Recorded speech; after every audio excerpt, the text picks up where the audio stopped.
This is not a story for the faint of heart.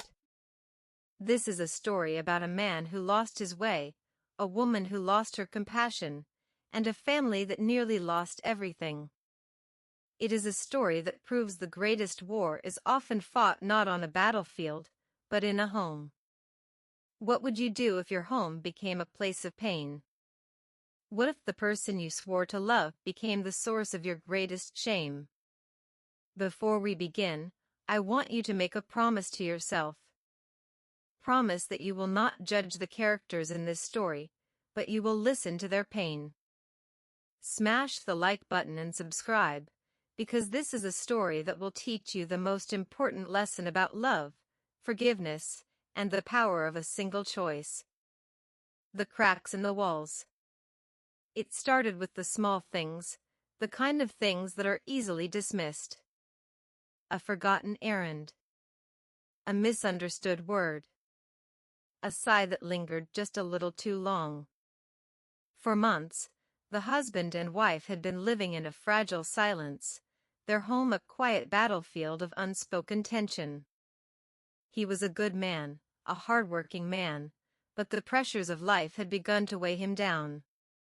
She was a good woman, a proud woman, but she had become impatient with his quiet suffering. The first argument was a sharp, biting thing. It was over something so trivial, so meaningless, that they would later be unable to recall what it was. But that argument was a crack in the foundation of their home, and from that day on, the rain of resentment began to seep in. He, a man who had always preferred to retreat, found a new comfort in the cool darkness of the local beer parlor.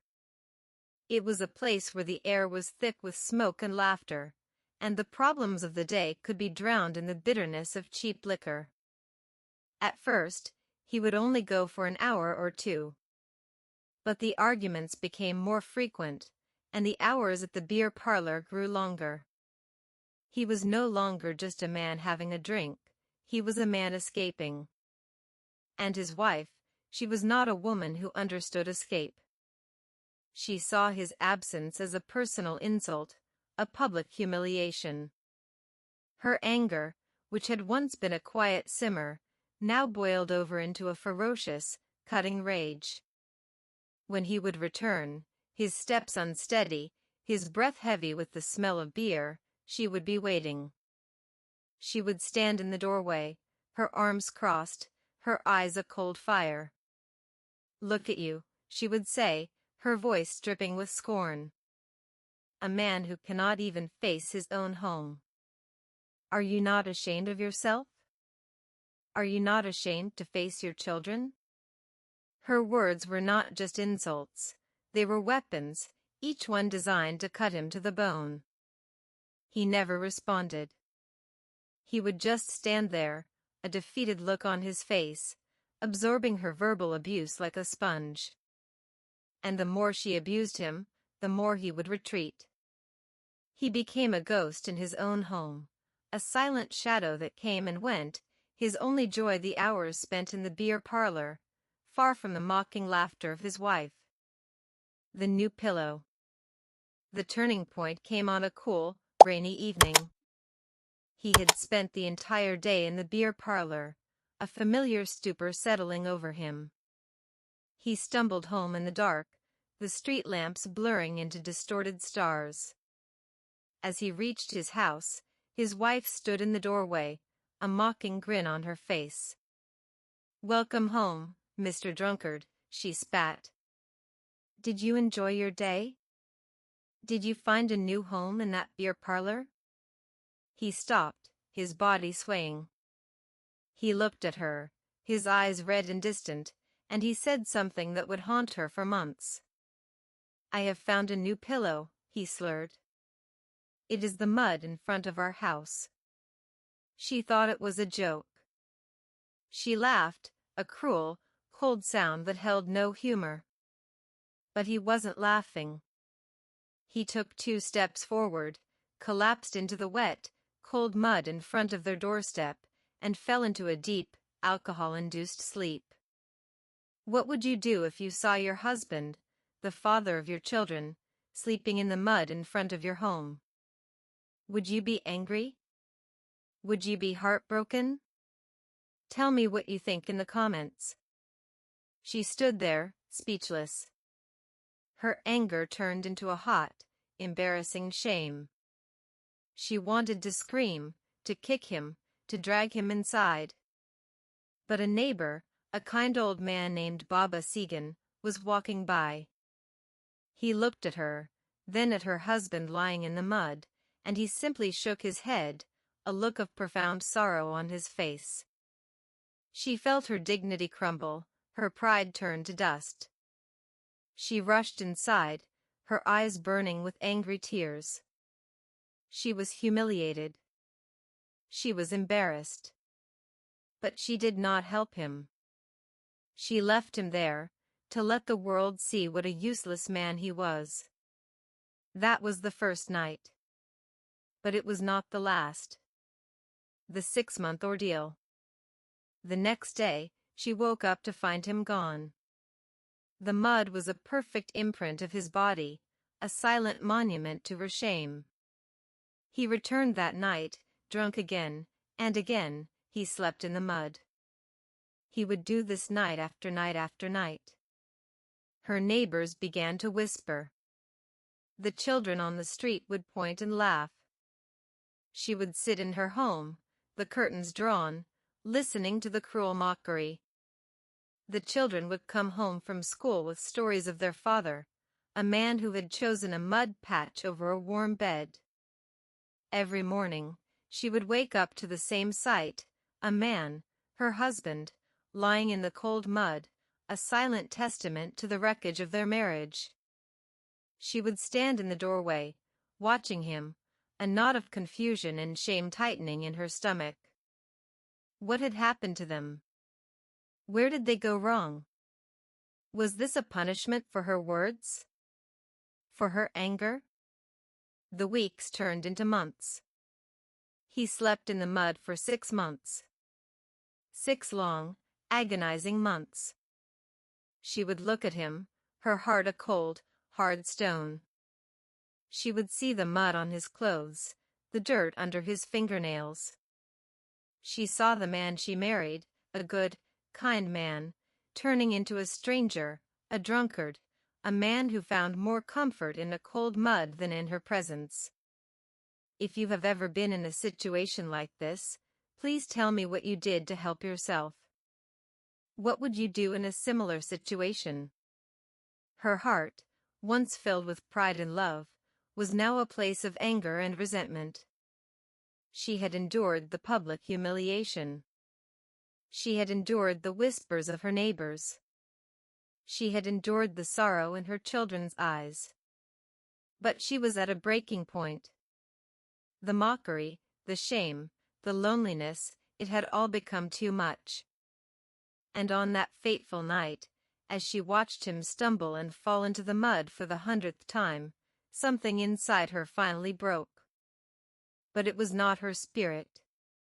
It was the wall of bitterness she had built around her heart. She knew she could not live like this anymore. She was not just losing her husband, she was losing herself. The anger, the shame, the pain, it had all consumed her.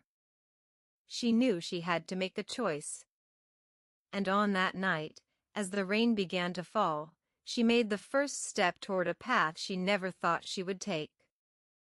Before we continue, please smash the like button and subscribe, because this story is a testament to the fact that even the deepest wounds can be healed with love. The new perspective. On that fateful night, as the rain began to fall and the wind howled a sad song, something shifted inside her. The rage, which had been her constant companion for months, was finally gone. In its place was a feeling she had long forgotten, a profound, heartbreaking sadness. She was no longer angry at the drunkard sleeping in the mud, she was grieving for the man she had lost. The man who was once her everything. She looked at him, truly looked at him, and she saw not a drunkard but a broken man. A man who had been pushed too far. a man whose silent suffering had turned into an addiction. And for the first time, she saw her own reflection in his pain. Her endless mockery, her biting words, her scornful laughter, she realized she was just as guilty as he was. She had not been a wife, she had been his jailer. She had not been a lover, she had been his tormentor. Her shame was a physical weight, heavier than any sorrow she had ever known. She watched the rain wash the mud from his face, and she knew she could not leave him there. Not tonight. Not ever again. She went inside, but she did not get a blanket. She did not get a pillow. She went to the back and filled a bucket with water, and she took a clean piece of cloth. She walked back outside and knelt beside him, in the cold, wet mud. She took his head in her lap and, with a trembling hand, she began to wash the mud from his face. She wiped the dirt from his eyes and the grime from his mouth. She didn't speak. There was nothing to say. This was a conversation that was happening not with words, but with a simple, quiet act of love. He stirred, but he did not wake. His face was peaceful, a reflection of the man she had once known. She continued to wipe the mud from his face, from his hair, from his neck. She was not just cleaning him, she was washing away the 6 months of anger, shame, and betrayal. She was washing away her own resentment. A new path. The next morning, he woke up not in the cold mud, but on their small bed, his body covered with a warm blanket. He was confused. He looked at his hands and saw that they were clean. He smelled the fresh scent of soap on his body. He looked at his wife, who was already awake, her eyes tired but her face calm. She did not speak. She simply went to the stove and prepared a small, hot meal. She brought it to him on a small tray, a silent offering of peace. He tried to get up. The old, familiar need to escape was calling to him, a powerful force pulling him toward the beer parlor. But as he tried to leave, she did not yell. She did not mock him. She simply stood in his way, her eyes pleading. "Please," she whispered, her voice so soft he almost did not hear it. "Stay." That was the first night he did not go. The journey back was not easy. Addiction is a monster that does not give up without a fight. His body craved the alcohol. His mind was filled with the familiar need to escape. He tried to sneak out. He tried to hide. There were days when she would find him halfway down the street, his body swaying, his mind clouded by the drink. But instead of yelling, she would simply take his arm, her grip gentle but firm. "Let's go home," she would say. And every time, he would follow her. If you are enjoying this story, please take a moment to subscribe. Because what happens next is a powerful testament to the fact that a person can change, and a family can be made whole again. The family reclaimed. Slowly, day by day, he began to return. He would sit with his children and listen to their stories. He would come home to a warm meal and a gentle word. His wife's embrace, once a memory, became a reality. The silent shadow who had once haunted their home began to fill it with laughter. After weeks of sobriety, he walked into the beer parlor. The men were shocked to see him. "Welcome back, Mr. Drunkard," they laughed. "The mud missed you." He looked at them, and for the first time in a long time, he felt no shame. "I have found a new pillow," he said, his voice clear and strong. "And it is not the mud. It is my wife's arms. I have found my way home." He ordered a soft drink, sat for a while, and then walked out. He never returned. The family was whole again. The laughter returned, louder and more joyous than before. The children had their father back, and the wife had her husband back. She had lost her way, but she had found it again in the mud, in the middle of a storm, in the arms of the man she had once abused. She had not saved him by mocking him, but by loving him.